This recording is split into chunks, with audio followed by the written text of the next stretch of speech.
Lang, heel lang geleden was Slang Sneaky bevriend van Kikker Quacky.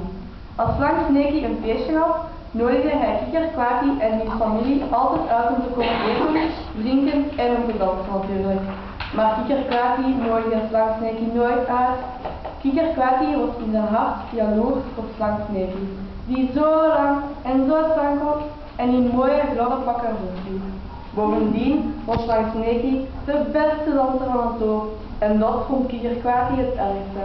Want hij kon alleen maar een beetje rondspringen, terwijl Slang Sneaky zo prachtig bewoog.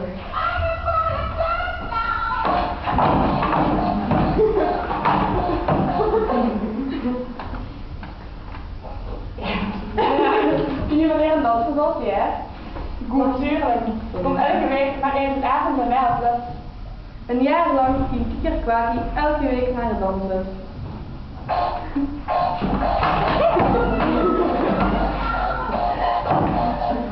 En toen was hij nog geen stap vooruit gegaan. Hij danst nog altijd even slecht als toen hij de eerste wedstrijd. Ik heb niet bijgeleerd, ik wil mijn geld terug. Dat ligt aan jou, niet aan mij.